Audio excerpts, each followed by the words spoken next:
afternoon. Oh, look at that. You guys are. That's great. Usually after lunch is a nice lull, and I was going to have you get up and do some jumping jacks, but you seem to be awake, so we're going to get started.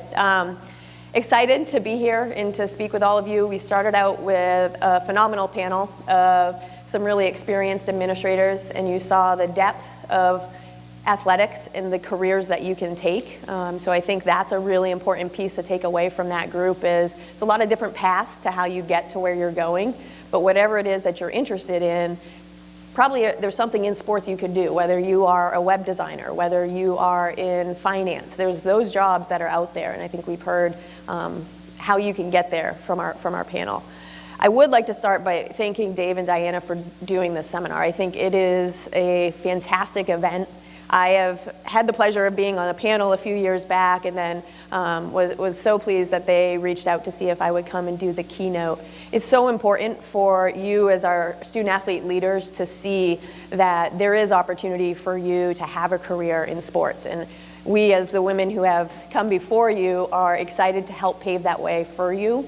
And Lindsay mentioned it, but we are here as a resource. As I get into my speech a little bit, you're going to hear some things that I'll talk about that helped me get to where I am today.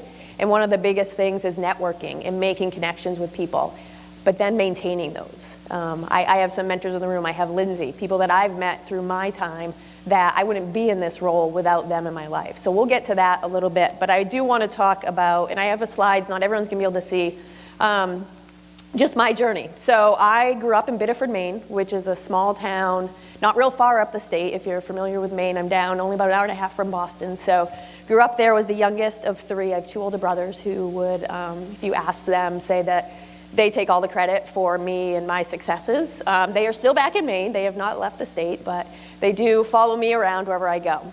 So I was at Providence College, played field hockey there. And I met we've mentioned SWA, Senior Woman Administrator. Her name's Jill LaPointe. And she's probably one of the most influential mentors I've had in my career.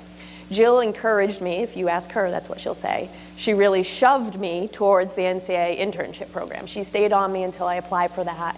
And I was very, very fortunate to get that. And I'm looking at Bryn sitting here in the front who now works with Lindsay. It's a phenomenal opportunity. Dana mentioned it. For those of you who aren't sure what you want to do, an internship coming out of school is so fantastic, and this is one of the best. And there's a variety of different roles that you can take. So I was, as I said, very fortunate to get that experience coming right out of Providence College. At the same time, and this was not planned, it just so happened, I didn't know what I wanted to do. I really had no idea. So I'm applying for internships, I'm applying for grad school. Just so happens that I got admitted to a graduate program as well. And so I had these two opportunities. I'm like, all right, well, like everyone says, you need to go get your master's, but here's the experience. Alex's question, what do I do, what do I do? Well, Jill said, pick up the phone and call Ohio and see if they'll defer your enrollment. I was like, oh, that's a great idea. Like, why didn't I think of that? So pick up the phone, I call Ohio, and I explain, I've been selected to participate in this internship program. I really want to do it, but yet I have this opportunity at a really good graduate program where I was going to get an MBA and a master's in sports administration, and they were going to pay for it. I was going to be a GA. So I'm like, how do you pass this up? And they said, more than happy. We want you to go get that experience. You're going to be better for it. You're going to make this program better by going and doing that. So thankfully, I was able to arrange to defer my enrollment. Lesson in that, don't be afraid to ask, right? You're never going to know unless you can ask. And back to Alex's question too earlier, I think one of the most important things is people oftentimes, especially as females, when you're applying for jobs, you think, oh, I don't meet all the qualifications. You may be able to check off 2 of the 5. If you're a man, no offense to the men in the room, you check off 1 of the 5 and you're like, oh, I got this job, it's mine. So always ask, always go for something, okay? And that's something I did. I wasn't sure I'd apply for this NCAA internship, and I'm an undergraduate. I don't think I'm gonna get it. I don't really meet the qualifications. I mean, I did, but I didn't. And I happened to get it. So you always have to take that chance, that risk. So from the NCAA, you already know, I went to Ohio University, did my graduate school there, was a GA. A lot of folks have mentioned, how do you distinguish yourself? You get involved, you volunteer. I started at Providence. I started late at Providence. Some of you, I know I have freshmen at my table. I've got some sophomores. Right away, get in, do what you can to volunteer. I did it my senior year. We're athletes, so as a student athlete, your schedule is nuts. You don't have a lot of spare time. Try to find something to do, even if it's just one project. Walk into your SWA's office and say, is there something you need help with? there's something I can do to try to get a sense, not only the experience, but to see if maybe you have an interest in that type of career. So I did that at Providence, and I continue to do that at Ohio. I volunteered in their compliance office, which Dana thinks governance and compliance is boring. And it was until Monday. It was until Monday, and now everyone, I'm getting like texts left and right, like what's going on? So you've got to make those opportunities for yourself, and then you've got to take advantage of them. So from Ohio, I know I'm breezing through, but I'll come back to some of this stuff as I keep going. I went to the Great Lakes Valley Conference, which is a Division II conference in Indianapolis. And this is not something that was on my radar. I didn't even know the job was open. And I got a call from a mentor at the NCA who I had met when I was an intern. And his name's Mike Gracie. He's actually a commissioner in Division II at the MIAA. And Mike said, hey, I've got great opportunity for you. I'm like, okay, what is it? I'm thinking, oh, you're gonna ask me to come back to the NCA. This is great. He's like, oh, my friend Jim Novovich, he needs an assistant commissioner. And I'm like, okay, well, tell me a little bit more. And he's like, well, it's in Indianapolis. And I'm like, I want to go back to Indianapolis. I already live there. And so I go and I meet with Jim and I interview, and it was a fantastic first job. First real job for me, and Jim was phenomenal. I was the SWA. I got an opportunity to do compliance. I worked with the SAC. I worked with faculty athletic reps, our athletic directors. It really was something where I got my hands on everything. So I kind of knew how things operated, what a lot of opportunities were, if I wanted to go to campus from there. So it really was great, but it goes to the points earlier that were made that it's who knows you. I had no idea that job was even open. I hadn't even seen it, but someone knew that I was looking for a job from a relationship I maintained when I was an intern at the NCAA through my graduate years. So that's really important. I'm going to continue to say it, but the maintaining of the relationships to me is huge. So fast forward, I get to the GLVC. I was only there a year, which some would go, oh, you only stayed a year at a job. How's that going to look? Is that a red flag? Maybe, but the America East had an opening. The America East is in Boston. I grew up in Maine. My family's in Maine. The America East is a Division I conference. So the job and the responsibilities were a level above where I was at and what I was doing at the GLVC. And I said, gosh, what do I do? Like, this is a big risk. I'm in a good job. I love what I'm doing. I actually enjoy being back in Indy as much as I was hesitant to move back to Indy. I said, I don't know that I want to do this. And so I picked up the phone, and I'm talking to my parents, and I'm talking to my mentors, and everyone's like, just put your name in. Again, this is another one where I really only have 2 years of experience, one as an intern and one as a full-time employee. So I'm like, do I really meet the qualifications? I don't know. Put my name in, lo and behold, I get the job. So a year after being in Indy, pack everything up, move out to Boston, and have a great experience at the America East. I was there almost 3 years, and doing similar to what I do now with the governance compliance, oversee SAC, so a lot of more regulatory stuff. Again, it's not that much fun. It's a small office, so I do get to do championships, which is a lot of fun. That's where you actually get to interact with the student athletes a lot. So do that, and I get a phone call. And it's an individual, her name's Amy Huchthausen, which ironically enough is now the commissioner at the America East. I took her position at the America East when she left to go to the NCAA. And some people in the room are laughing, like they know it. College athletics is the smallest circle around. So Amy picks up the phone and calls me. She's now the hiring director at the NCAA. And mind you, I took her job at the America East when she went to the NCAA. She's like, hey, so what are your thoughts on coming back to the NCAA? And I was like, well, I mean, I'm happy. Like, this is a great job. Like, my family's up the road, hour and a half. Like, I knew when I left, when I was an intern, I'm like, eventually I'll go back. I didn't know if it was the right time. But I pursued it and, met with some folks and looked at my life. And to my mom's disappointment, I took the job. So my mom loved having, I'm the youngest, it was great, I was back home, but it's a risk. I said, for my career, if I take this job, if I go out there and I stay 5 years and I gain incredible experience, I make a lot of connections, then after that, I'm gonna get whatever job I want. That's what I'm saying to myself in my head. I'm like, okay, this really, 5 years max, that's it, I'm gonna do it. So I go back out to the NCAA. So this is third time in Indy, fifth move. Family's rule, we'll move you once. Mind you, again, I'm youngest, only girl, only one to move out of Maine, but my family's rule was we'll move you once. So the fifth move, everyone comes, packs me up, off we go. They didn't listen to their own rule. So move out to Indy for my second stint with the NCAA. I was actually there 8 years. I just left. It was about a year ago right now where I was going through the interview process to be at the Big East. And for me, landing at the Big East truly is my dream job. It goes back, the Providence College is in the Big East. It's growing up. As a friar, you saw that staff, and I looked at Joey D at the time was in a role similar to what I'm doing, and I said, I just want to be Joey D. Like that's the job that I want. And it just so happens that I was able to get it. And I'm very fortunate. I worked hard and I maintained a lot of good contacts, and it just, sometimes it's timing and it's luck. And I think that was a lot of it for me, but it was also, I was very intentional about what I did. And I took some risks and I took some chances, and they didn't always work out. We'll get into that here a little bit more, but I was able to learn from those experiences. But through all of this, and this is my brief kind of jumbled background, there were 3 elements that I always went back to that helped me as I went along the way. So the first one is, and I call it circle of influence. If you Google that, this guy, Stephen Covey, has a theory about that. That's going to pop up, and that's all well and good. I have my own take on it. So we're not stealing his idea or his concept. It's just my take on it. So with the circle of influence, Oprah says, surround yourself only with people who are going to take you higher. And to me, that's what I consider with my circle of influence. So there's 3 layers within it, one of which we've already talked about with the panel, and that's mentors. So your circle of influence are those people that you surround yourself with. And first and foremost, you're going to have mentors. You need to have mentors. I think we've heard a lot with the panel about mentors and how important they are. For me, my mentors are people that I aspire to be.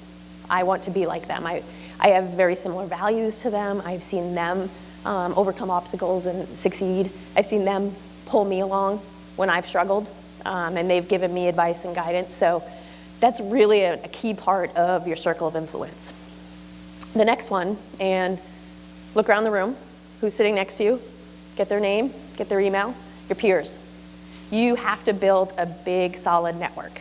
And not necessarily in numbers when I say big, but you've got to have your people. I have a good friend who calls it a clump. So these are clumps. You have your mentor clump, your peer clump, and we'll get to the mentee clump here in a minute. But your peers are who your highs and lows you're going to go through with your career. The folks that when you apply for a job and you don't get in, you don't know what's next, are going to be there to lift you up. Or the people who, when you have a success, when something goes well in your life, they're going to be there, whether it's personally or professionally. You're going to have those people, and they are so important. And I've been blessed that I have some of the best peers and folks, and you gain those from different ways. We've talked about women leaders. Used to be NACWA, I'm still trying to figure that one out. But so they have a lot of programs. And part of it is gaining a network. So I most recently went through their Leadership Institute this past 2 summers ago. And you've got this core group of folks. We have one, her name's Angie Moore, and she's a D3 commissioner. Every Thursday, got it when I was sitting here, Thirsty Thursday, she sends out an email to the whole group, and has since we graduated from this group back July of 15, 16. And it's her thoughts. Can be the most random thing, can be something completely non-related to athletics and our jobs, or it could be about a meeting she just had with her presidents. But we know every Thursday that email is coming, and that our people are there for each other. So if someone's having a hard time, they may go off of Angie's email. It'll trigger them to be like, all right, guys, Angie, this was great. It really made me think about X. This has happened this week. What should I do? And it's a network that we have that we built through a program. I think I knew 2 people in my class, and there was about 20 of us. And we've maintained those relationships, and now I've got another clump to go move along with. I've got a clump from the NCA that I move along with. So you've got to maintain, as I said, those relationships, and it really does come into play, and it's important. And it's something, I think at the end of the day, the most important thing about what I do and what I've taken away the most has been the relationships, the people that I've met, and what they've brought to my life. And we'll talk a little bit more about that after. But to keep going, so we talked about mentors, we talked about your peers, and then the third level with this circle of influence are mentees. And to me, this really is the most important. I would not be here, the folks on the panel would not have been there without those that came before us to pave the way. So that's what we need to do. It's now on us. It's our responsibility to go back and to make sure that the young women who are interested in athletics and having a career have that opportunity. So that's something that I look at and that I encourage. I walked into my position at the Big East, and I'm new, but we have I'm the SWA. I walked in first year in the job, and I'm designated as the SWA. So I'm on our senior leadership team, and we've got some younger administrators. And I go and I plop down in the chair, every day, and I'm like, how's it going? Talk about life.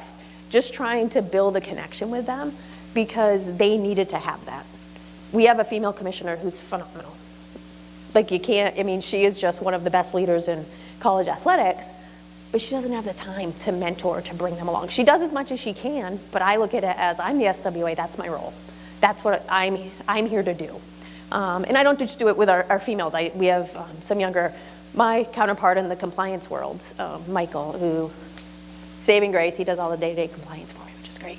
But same thing with him. My goal is to get him a new job, which is awful, but I don't want him to go, but at the end of the day, I do. I want him to get a good job, and he's fantastic. So finding him leadership opportunities and finding him ways to get involved so that he can move on and do that for someone else. So I think that's been a really big piece for me.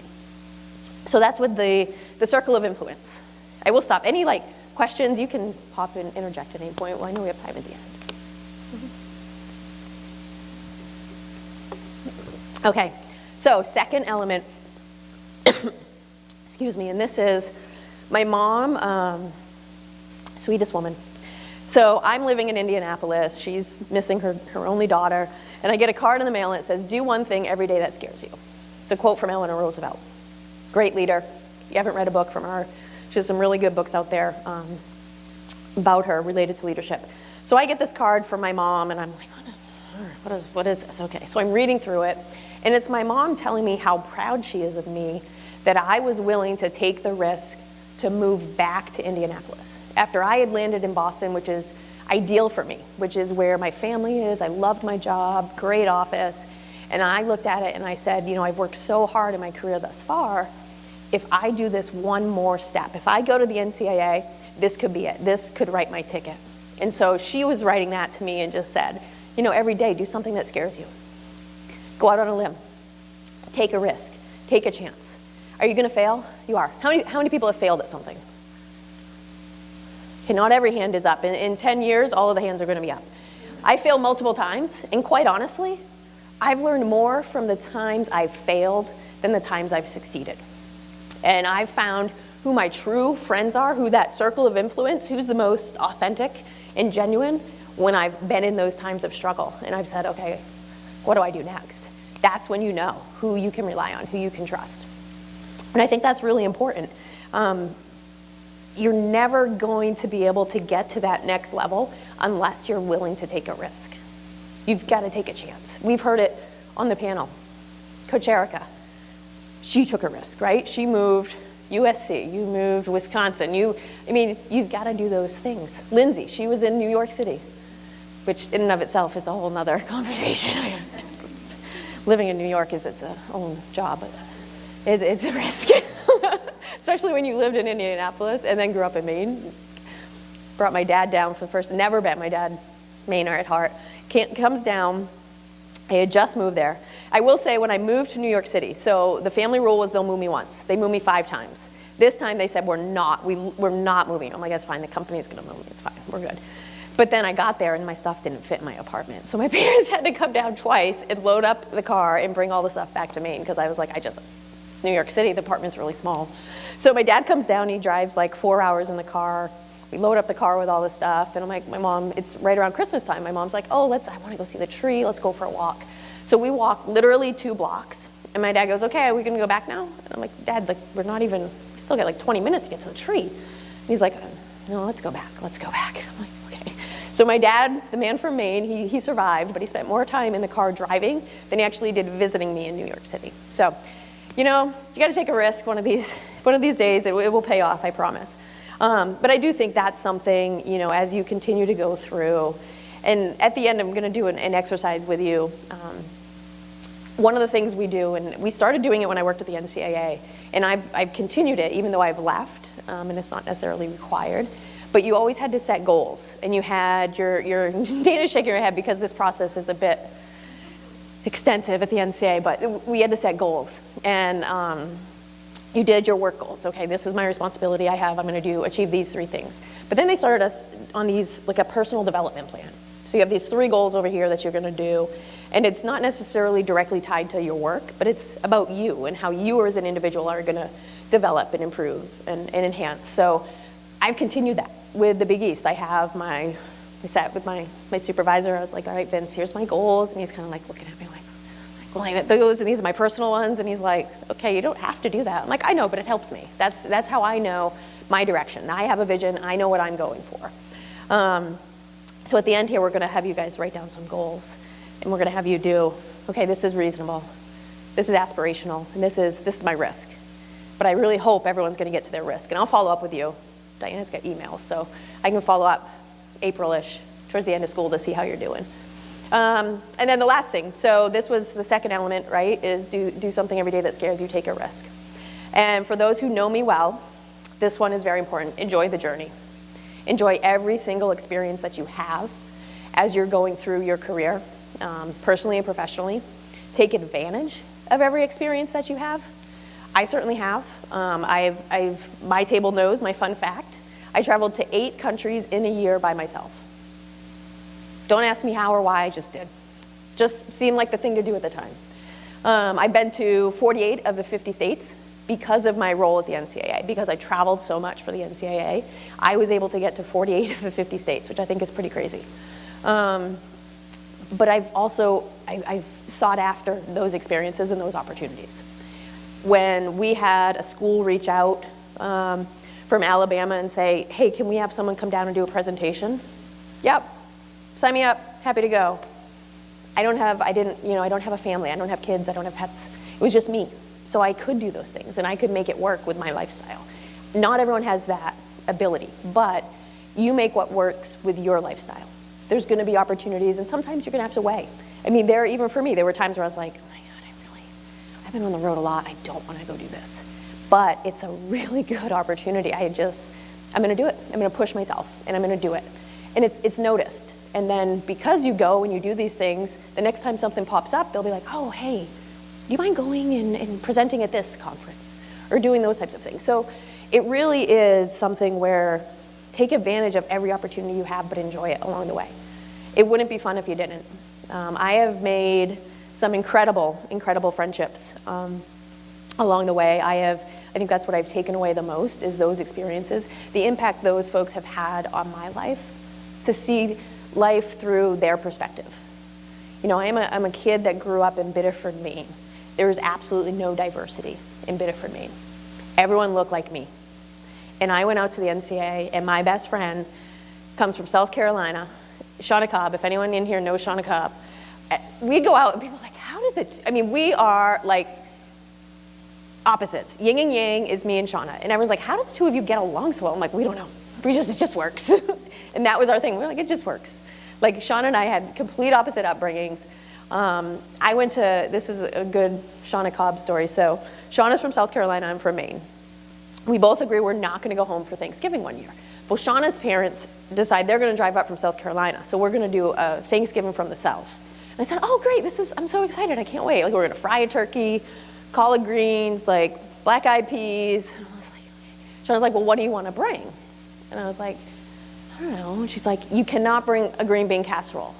She's like, white people always have green bean casseroles. And I was like, my family doesn't do a green bean casserole. She's like, you're in charge of alcohol. You bring the wine. And I was like, okay, got you covered. But stuff like that where it's just an experience that I'll never have that had I not taken the chance to go to Indianapolis. And I'm so much better because of it. And you know, the different communities that we get to go to, the cultures that we see. It really is. We were joking down here at our table because we're talking, some of us live up in the Northeast, so we get snow, and there's a couple of folks that are like, snow? What do you do with snow? Like little things like that right now you might be sitting there like, oh, this isn't a big deal. But as you go on in life, as you get older and have these experiences, trust me, it does. It makes a difference. It's helps you diversify, and it gives you a different perspective that you then can bring to the table. And in my role, I'm very fortunate that I have a voice at the table. as a female in my office that is from a leadership team. We have a lot of males, but I do have a voice, and they respect it, and they want to hear it. If something comes up at my office about the NCAA, our commissioner is in my office. She gets a memo. What does this mean? What do I do? But I've earned that because I worked really hard, and they have recognized that I know myself. I'm good at what I do, and I found my lane, and I stayed in it. And eventually, you'll find your lane. It may take a little while. You may take some detours, and that's okay. Everyone does. But you'll find what you're good at, what you enjoy, and it's going to be a life for you, right? That's going to be your journey. That's going to be your story. This is mine, and it's been a great journey so far, and I know it's not over. But I challenge each of you to make your story one that you're going to enjoy, that you're going to look back on and say, wow, this really was a life worth living. Something where I made an impact. I had a difference in someone's life. And I also fulfilled my dreams and my goals. And you can do that. Whatever that is, keep it in your realm, right? Your space. Everyone's is going to be different. Everyone's goals and dreams are different. But just go and achieve them. You wouldn't be here today if you didn't have the potential to do really great things. You were identified. You were selected to come here. You're all student athletes. That, Lindsay already talked about it. I mean, that puts you one step above already with the skills that you've developed. So I encourage you all, again, to go out and reach those dreams and those goals. Before I go, what I really would like you to do, and you're going to think I'm crazy, but again, write your goals down. Do it every year. Sometimes I meet them, sometimes I don't. But do one that's realistic, something you know you're going to meet. Second one is aspirational. It's going to push you a little bit outside your comfort zone, but still something that you legitimately could accomplish. And then your third one is going to be, what's that risk? What's something that you really, really want to have happen, but you're scared to do it, and you're not sure you can? So write those three down, keep them. For most of you, that means probably taking a picture of it, because you're probably going to throw the paper out when you get home, and that's okay. But keep that, and I will follow up. I will get email addresses and send out a note at some point, just checking in and saying, all right, who's reached their goals? And then at that point, you're going to have my contact information, so you can write me back and I can help you out. But it really is something I think that will help you figure out, what are you going to do this summer, right? What's your internship? We'll look at, my goal is I want to volunteer, I want to get involved. Okay, well, make sure you do something over the summer. So it can provide you with some direction this year as you're figuring out what's next.